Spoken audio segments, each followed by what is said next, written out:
Let's talk about shot angles, okay? There are a range of shot angles that communicate different things. So, first one we can talk about is a wide shot, where you're giving just a full setting. Maybe I'm not even in the picture. So this is oftentimes called an establishing shot because it's showing us our location. Here we are today at Uchi Campground in Alabama. It's a part of Fort Benning, Georgia. So that's our establishing shot, a wide shot.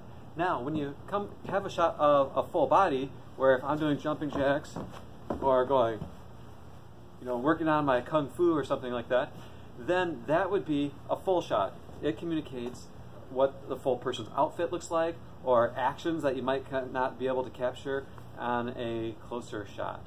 So that is, we went from a wide shot, also an establishing shot, to a full shot where you see the whole body. Notice, by the way, that I have a little bit of headroom, so between the top of my head and the top of the screen. You want to allow that because, if I'm like this and I'm cutting off part of my head, that just doesn't look very good. If I'm right on, it still looks like boink, boink. It's like I'm hitting. So you want to allow a little headroom. One way to think about framing is rule of thirds.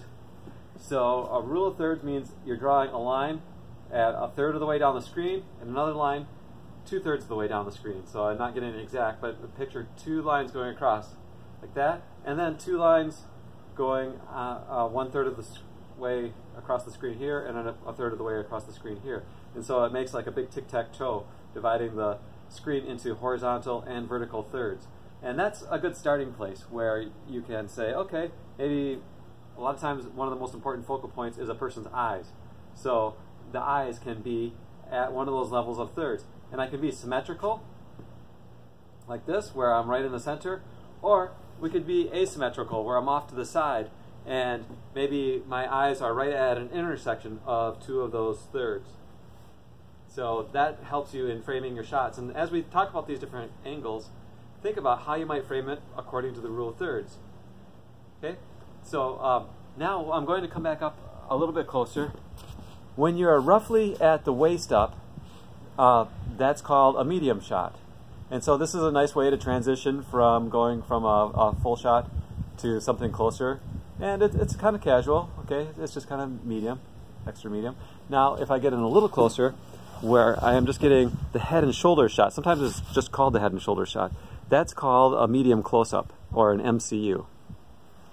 The medium shot is sometimes just called an an MS. So, medium close-up, probably the most common shot on television, because with television, and I would assume, I haven't seen this, but I would assume on mobile media as well, that when you have a smaller screen, you need to be closer up to see the details, to see the expressions. When I was farther back, if you go back and look, you don't see the expressions on my face quite as much. But when I'm here and I'm doing a medium close-up, it feels like I'm at about conversation mode, or conversation distance. You can see the expressions in my face, but I'm not uncomfortably close. It feels natural. And so we see a lot of this in television. And again, I think that's part of the fact is due to there being a smaller screen size. And so this might be good for mobile media as well with small screen size. So MCU, probably the most common shot. Whenever you get into a conversation with a dialogue happening, watch for that. You'll see a medium close-ups. Eventually it ends up there and it hangs out there. All right, and again, it's roughly at the mid-chest. You can get a little bit tighter. This could also be a real tight medium close-up, but it's on the verge of being a close-up. You can be a little looser medium close-up, but not so far that it's down to the waist. And by the way, a medium shot can be a little below the waist or a little bit above the waist. But you don't want to cut it right at the waist because the body has natural cut points. So this is another tip about framing our different shots. Don't allow the edge of the screen to cut somebody off at a natural cut point. So the wrist or the neck or the waist or right at the knees or right at the ankles. Because our mind, if you see my hand like that, your mind will continue filling in the blanks going, oh yeah, the hand continues. But if I go like this and I cut it off, if I can get it right at the wrists, maybe on this arm, it just sort of looks like, kind of looks like the hand just ends. Or if I got right in like this, and all of a sudden, hey, I'm a talking head, because it's cut right off at the neck. It looks like I'm a head in a box. Creepy, huh?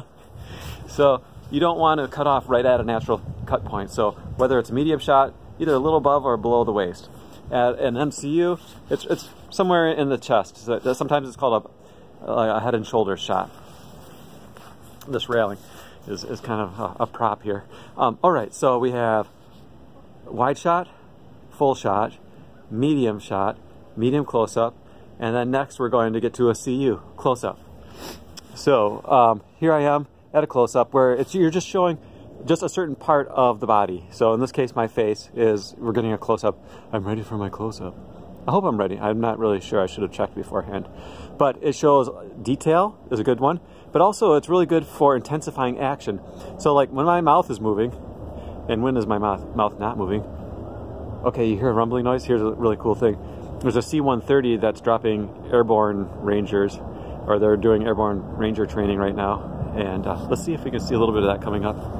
It's flying right toward us.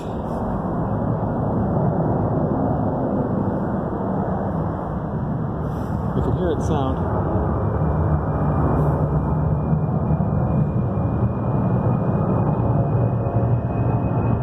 Are you able to see it?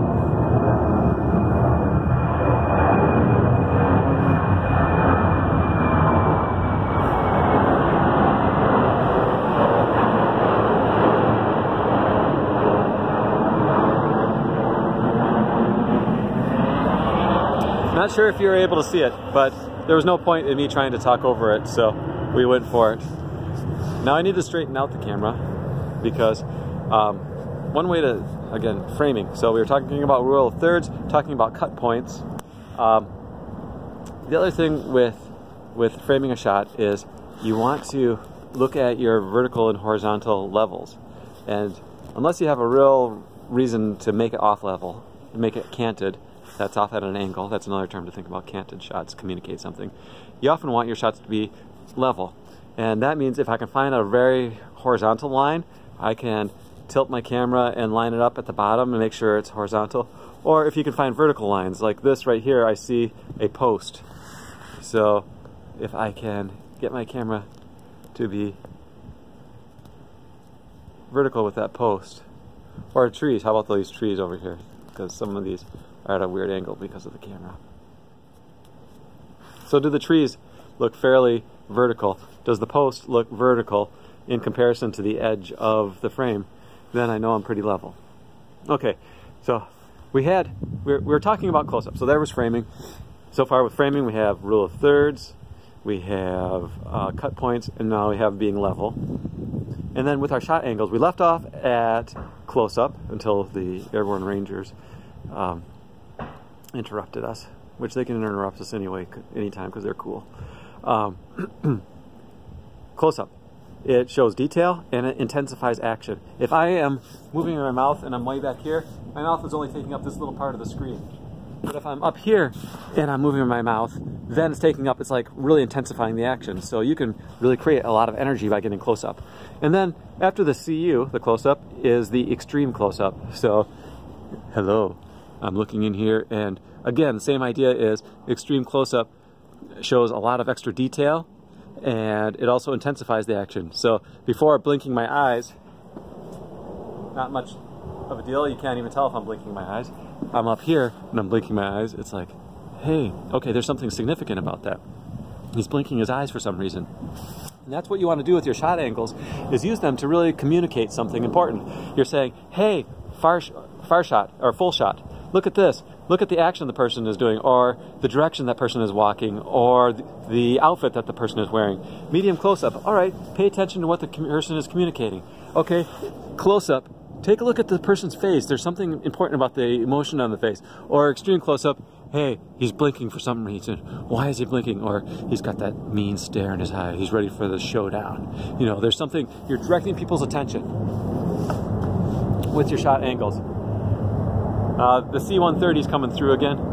So we'll try to wrap this up. So think about your shot angles from wide shot, full shot, medium close-up, close-up, extreme close-up. I'll have a few more in a different video clip. And then framing, and then it's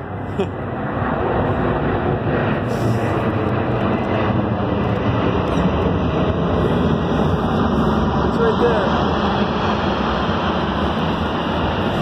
And airborne rangers, don't forget airborne rangers. So what were we saying? Okay, so the framing, you had rule of thirds, and you had shooting level and cut points. And then also, as a final thing to think about is Z-axis. Let me add that one last thing. The railing, I put it on purpose because you want to make use of depth. If I were flat against the screen, like this, flat against the wall, then that's sort of interesting, but not real interesting. But if I can add some depth, I got some actors back here, depth of scene behind me, then it's more interesting. It has more of a three-dimensional field. And often if you can even get even more artistic or more creative about it, you want to think about your Z-axis in 3 ways. Let me add this last thing here. Actually, you know what? I'm going to get to the Z-axis a little bit more in just a second. So just remember Z-axis.